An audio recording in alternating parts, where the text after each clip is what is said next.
వందే మాత్రం. నేను మీ journalist Navata. Welcome to our political.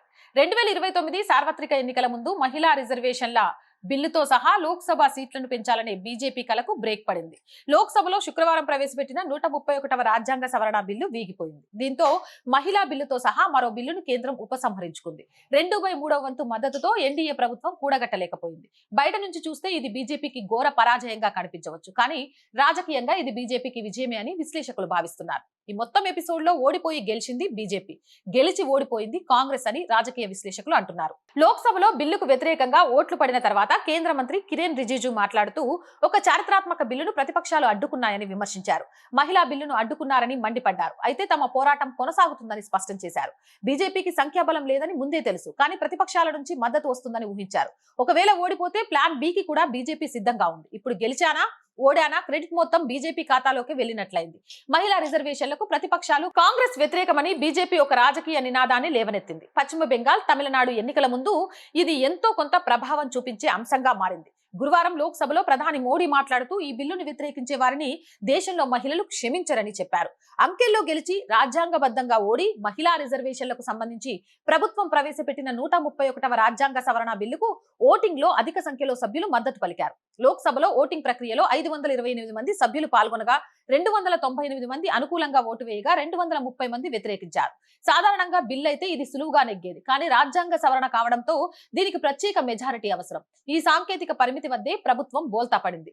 అవసరమైన ఓట్లు రాకపోవడంతో బిల్లు వీగిపోయింది. ఇది ప్రభుత్వానికి సంఖ్యాపరమైన ఓటమి మాత్రమే కాదు, వ్యూహాత్మక వైఫల్యం కూడా. ఈ బిల్లు వీగిపోవడానికి ప్రధాన కారణం డీలిమిటేషన్ అనే అంశం.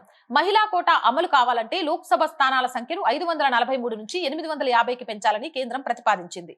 జనాభా ప్రతిపాదికన ఈ మార్పులు చేస్తే జనాభా నియంత్రణను సమర్థవంతంగా అమలు చేసిన ఆంధ్రప్రదేశ్, తెలంగాణ, తమిళనాడు వంటి దక్షిణాది రాష్ట్రాలకు భారీగా ప్రాతినిధ్యం తగ్గుతుందనే భయం విపక్షాల్లో పెరిగింది.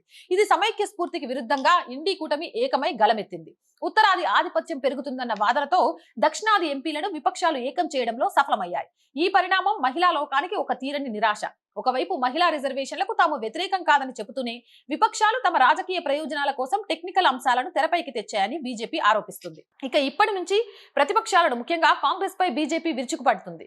కాంగ్రెస్ ఇండి కూటమి బిల్లుకు వ్యతిరేకమనే ఒక వాదనను ప్రజల్లోకి తీసుకెళ్తోంది. 2010లో మహిళా రిజర్వేషన్లను వ్యతిరేకించిన సమాజ్వాదీ పార్టీ, ఆర్జేడీలు రాజకీయంగా కొంతకాలం దెబ్బతిన్నాయి. 2010లో అప్పటికి మన్మోహన్ సింగ్ సర్కార్ మహిళలకు 33% రిజర్వేషన్లు కల్పించే బిల్లును తీసుకువచ్చింది. ఎస్పీ అధినేత ములాయం సింగ్ యాదవ్, ఆర్జేడీ చీఫ్ లాలూ ప్రసాద్ యాదవ్లు వ్యతిరేకించారు. ప్రతిపక్షాలు బీజేపీ ప్రవేశపెడుతున్న బిల్లులు రాజ్యాంగ వ్యతిరేకమని, దేశ రాజకీయ స్వరూపాన్ని మార్చే కుట్ర అని రాహుల్ గాంధీ, ప్రియాంక గాంధీ వాదిస్తున్నారు. వీటన్నిటిని పక్కన పెట్టి బీజేపీ మాత్రం కాంగ్రెస్ మహిళా వ్యతిరేకతనే నెరేటివ్ ను తయారు చేస్తోంది.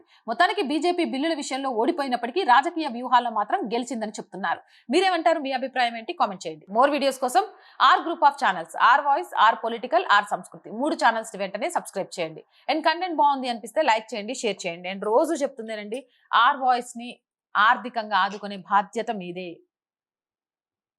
చాలా సమస్యలతో ఉక్కిరిబిక్కిరవుతూ ఆర్ వాయిస్ లో కొంత వీడియోలు ఆలస్యం అవ్వడానికి కూడా అదే కారణం అవుతుంది. దయచేసి మీ తోడ్పాటు ఈ రోజు ఆర్ వాయిస్ కి చాలా అవసరం. చేస్తారు అని ఆశిస్తున్నా. మీరున్నారు కాబట్టి ఈ ఛానల్ ఉందని మరొకసారి గుర్తు చేస్తున్నాం. ఆర్థికంగా సపోర్ట్ చేయాలి అంటే సబ్స్క్రిప్షన్ పక్కనే జాయిన్ అనే బటన్ ఉంది. 1 to 5 లెవెల్స్ ఉన్నాయి. ఏదో ఒక లెవెల్లో సపోర్ట్ చేయండి. లేదా స్క్రీన్ మీద గూగుల్ పే, ఫోన్ పే తో పాటు అకౌంట్ డీటెయిల్స్ ఉన్నాయి. మీకు తోచిన సహాయాన్ని అందించండి. వ్యాపార ప్రకటనల కోసం 8328500576 నెంబర్ ని సంప్రదించండి. జై హింద్, జై భారత్.